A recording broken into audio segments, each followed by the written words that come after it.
यह एक ऐसी कहानी है जो आपके कलेजे को चीर देगी। अगर उस दिन उस बेबस मां ने अपनी ममता का गला नहीं घोंटा होता तो शायद आज उसकी मासूम बेटी की सांसें न चल रही होतीं। लेकिन जो हुआ, उसने इंसानियत की सारी हदें पार कर दीं। उस काली और तूफानी रात में जब पूरा शहर अपने गर्म कमरों में सुकून की नींद सो रहा था, तब शहर के सबसे बड़े आलीशान बंगले के बाहर एक औरत पागलों की तरह दरवाजा पीट रही थी। उसके कपड़े फटे हुए थे, पैर लहूलुहान थे और गोद में एक 4 साल की बच्ची थी जिसका शरीर बुखार से तप रहा था। साहब, दरवाजा खोलिए साहब, मेरी बच्ची मर जाएगी। कोई है? अंदर से कोई आवाज नहीं आई, सिर्फ बारिश की गूंज थी और उस मां की सिसकियां। उस औरत का नाम था सुजाता, वही सुजाता जो कल तक इस बंगले में पोंछा लगाती थी, लेकिन आज वो एक नौकरानी नहीं, एक मां बनकर आई थी। उसे नहीं पता था कि जिस मालिक के पैरों में वो गिरकर भीख मांगने आई है, वो बदले में उससे कुछ ऐसा मांग लेगा जिसे सुनकर रूह कांप जाए। लेकिन क्या एक मां अपनी औलाद के लिए अपनी इज्जत का सौदा करेगी, या फिर उस अमीर मालिक के पत्थर दिल में कोई गहरा राज छिपा था? चलिए शुरू से देखते हैं कि आखिर सुजाता के साथ उस रात क्या हुआ। सुजाता शहर के एक छोटे से स्लम बस्ती के किनारे एक कच्ची झोपड़ी में रहती थी। उसकी जिंदगी खुशियों से कोसों दूर थी। 2 साल पहले एक एक्सीडेंट में उसके पति की मौत हो गई थी और तब से सुजाता के कंधों पर उसकी बूढ़ी बीमार मां और 4 साल की बेटी पिंकी की जिम्मेदारी आ गई थी। हर सुबह 4 बजे जब दुनिया गहरी नींद में होती, सुजाता ठंडे पानी से बर्तन धोना शुरू करती। उसकी दिनचर्या किसी नर्क से कम नहीं थी। पिंकी बेटा, थोड़ा सा दूध पी ले। सुजाता ने प्याली में बचा हुआ आखिरी आधा कप दूध अपनी बेटी के सामने रखा। मां, आप नहीं पियोगी? पिंकी ने मासूमियत से पूछा। सुजाता ने अपनी भूख को दबाते हुए झूठ बोल दिया। नहीं बेटा, मैंने काम पर चाय पी ली थी। सच तो यह था कि सुजाता ने पिछले 2 दिनों से ठीक से खाना नहीं खाया था। उसकी बूढ़ी मां खाट पर पड़ी खांसती रहती थी। सुजाता 3 घरों में झाड़ू पोंछा करती थी, लेकिन महंगाई के इस दौर में वो चंद रुपए दवाइयों और किराए में ही उड़ जाते थे। बस्ती के लोग उसे हमदर्दी नहीं, बल्कि गंदी नजरों से देखते थे। अरे सुजाता, अभी तो जवान है, क्यों इतनी मेहनत करती है? थोड़ा होशियारी से काम ले तो ठाठ से रहेगी। बस्ती का ठेकेदार अक्सर उसे टोकता था, लेकिन सुजाता का स्वाभिमान, सेल्फ रिस्पेक्ट, पहाड़ जैसा ऊंचा था। वह कहती, मेहनत की सूखी रोटी हराम के हलवे से बेहतर है। पर किस्मत को कुछ और ही मंजूर था। एक दोपहर जब सुजाता काम से लौटी, तो उसने देखा कि पिंकी जमीन पर पड़ी तड़प रही है। उसका पूरा शरीर नीला पड़ रहा था। सुजाता के हाथ पांव फूल गए। मां, देखो पिंकी को क्या हुआ। मां ने कांपते हाथों से पिंकी को छुआ। सुजाता, इसे तो बहुत तेज निमोनिया लग रहा है, अस्पताल ले जाना होगा वरना। सुजाता के पास उस वक्त सिर्फ 50 रुपए थे। उसने पड़ोसियों से हाथ जोड़े, गिड़गिड़ाई, लेकिन किसी ने मदद नहीं की। सबने दरवाजे बंद कर लिए। गरीबी का सबसे बड़ा सच यही है, जब बुरा वक्त आता है तो परछाई भी साथ छोड़ देती है। तभी सुजाता को याद आया ठाकुर साहब का, शहर के सबसे बड़े बिजनेसमैन, जिनके बंगले पर वो पिछले महीने तक काम करती थी। सुना था वो बहुत सख्त हैं, लेकिन बहुत अमीर भी। सुजाता ने पिंकी को चादर में लपेटा और नंगे पैर ही उस बंगले की तरफ भागने लगी। बाहर तेज बारिश शुरू हो चुकी थी। बिजली कड़क रही थी, मानो आसमान भी सुजाता की बेबसी पर चीख रहा हो। वो भागती रही, गिरती रही, उठती रही। उसके दिमाग में सिर्फ एक बात घूम रही थी, पिंकी की सांसें रुकनी नहीं चाहिए। जब वो बंगले के गेट पर पहुंची, तो गार्ड ने उसे रोक दिया। ए, कहां घुसी जा रही है भिखारी की तरह? भाग यहां से। भैया, मैं सुजाता हूं, यहां काम करती थी। मालिक से मिलना है, मेरी बच्ची मर रही है।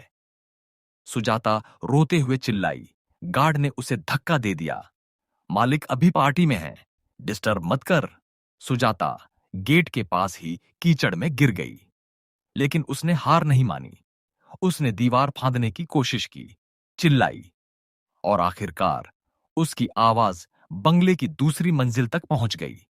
वहां बालकनी में हाथ में शराब का गिलास लिए खड़ा था आर्यन मल्होत्रा, शहर का सबसे रईस और बदमिजाज इंसान।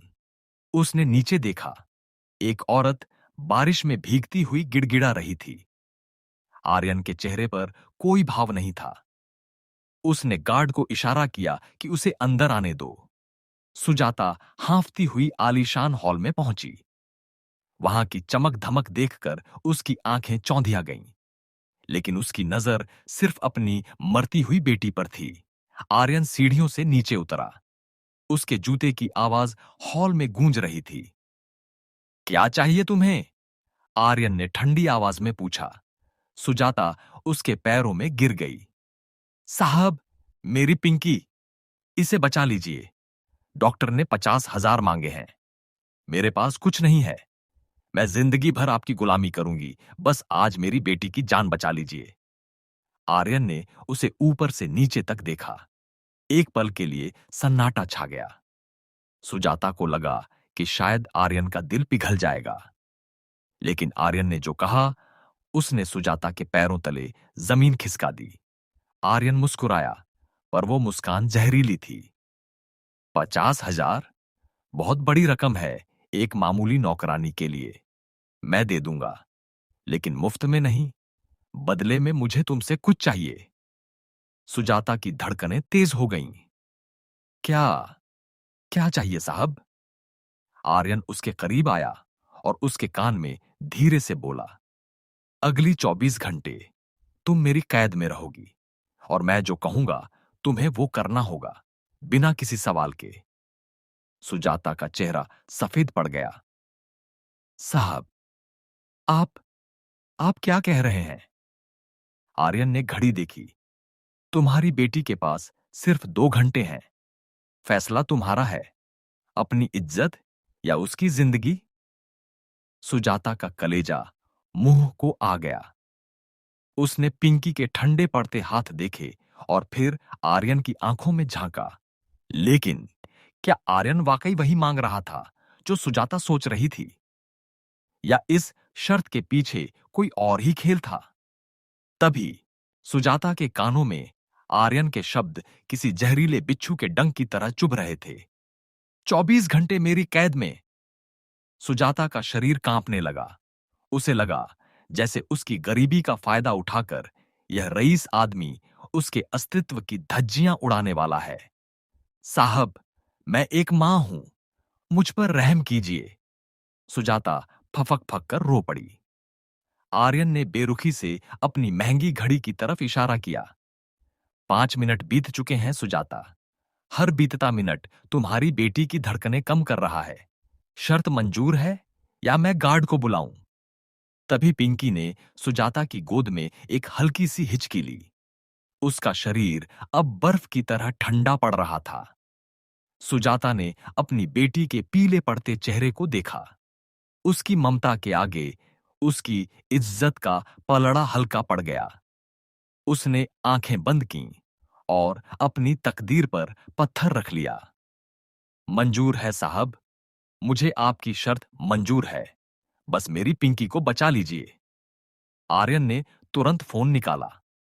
खन्ना, बंगले के बाहर एक एम्बुलेंस खड़ी है। बच्ची को शहर के सबसे बड़े हॉस्पिटल ले जाओ। बेस्ट डॉक्टर्स और सारे खर्चे मेरे अकाउंट से होंगे। और सुनो, मां यहीं रहेगी। सुजाता ने पिंकी को गार्ड के हाथों में सौंप दिया। जब एम्बुलेंस का सायरन दूर होता गया, सुजाता को लगा जैसे उसकी आत्मा भी उसी गाड़ी के साथ चली गई हो। अब वो इस आलीशान महल में उस राक्षस के साथ अकेली थी। आर्यन ने सुजाता को ऊपर की मंजिल के एक अंधेरे कमरे में जाने का इशारा किया। सुजाता डरते डरते वहां पहुंची। कमरा बहुत बड़ा था, लेकिन वहां अजीब सी खामोशी और दवाइयों की गंध आ रही थी। सुजाता को लगा कि अब उसके साथ कुछ बुरा होने वाला है।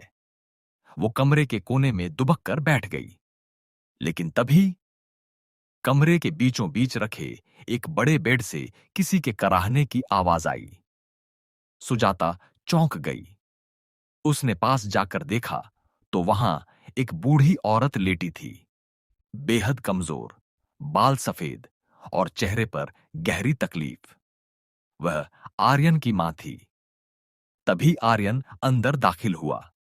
उसके हाथ में अब शराब का गिलास नहीं, बल्कि गर्म पानी की एक पट्टी थी। उसका चेहरा अब पहले जैसा पत्थर दिल नहीं लग रहा था। मेरी मां पिछले 6 महीने से कोमा जैसी हालत में है। नर्सें आती हैं, पैसे लेती हैं और चली जाती हैं। उन्हें किसी के हाथ के स्पर्श की जरूरत है, किसी की ममता की। आर्यन की आवाज में पहली बार एक टूटन महसूस हुई। सुजाता हैरान थी। तो साहब, आपकी शर्त? मेरी शर्त यही है सुजाता, कि अगले 24 घंटे तुम यहां से हिलोगी नहीं। तुम मेरी मां के पास बैठोगी, उनके घाव साफ करोगी, उन्हें वो ममता दोगी जो एक नर्स नहीं दे सकती।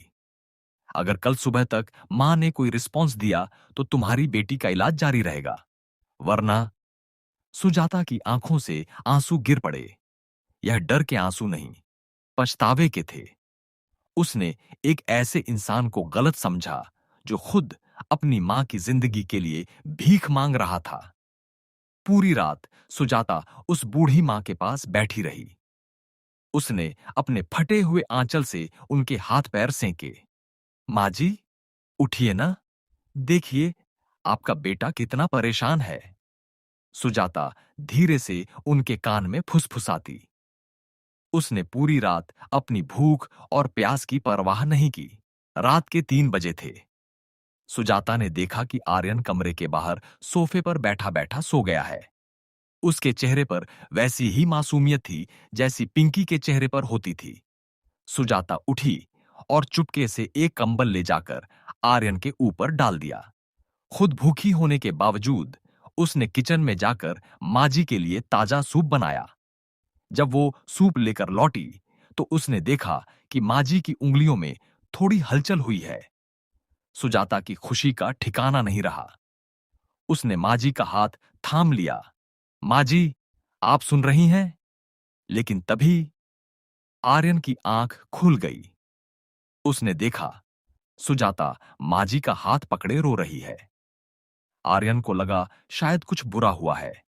वो झपट कर बेड के पास आया। क्या हुआ? मां को क्या हुआ? आर्यन चिल्लाया। सुजाता ने मुस्कुराते हुए कहा, साहब, देखिए, माजी ने उंगली हिलाई है। आर्यन की आंखों में चमक आ गई। उसने अपनी मां का चेहरा चूमा। उस पल उस अमीर मालिक और गरीब नौकरानी के बीच का फासला मिट गया। दोनों सिर्फ दो ऐसे इंसान थे जो अपने अपनों की जिंदगी की जंग लड़ रहे थे। लेकिन सुबह होते ही एक ऐसी खबर आई जिसने खुशियों के इस माहौल को मातम में बदल दिया। हॉस्पिटल से फोन आया था कि पिंकी की हालत अचानक बिगड़ गई है और उसे एक बहुत ही महंगे ऑपरेशन की जरूरत है, जिसके लिए आर्यन के साइन चाहिए थे। तभी आर्यन के फोन पर एक मैसेज आया जिसने उसके पैरों तले जमीन खिसका दी। यह उसकी कंपनी के फ्रॉड का नहीं, बल्कि उसके अपने अतीत का एक ऐसा काला सच था जिसका सीधा संबंध सुजाता से था। फिर जो हुआ, उसने कहानी को पूरी तरह पलट कर रख दिया। अगर आप लोग पार्ट 2 देखना चाहते हैं, आप लोग कमेंट में पार्ट 2 लिखें।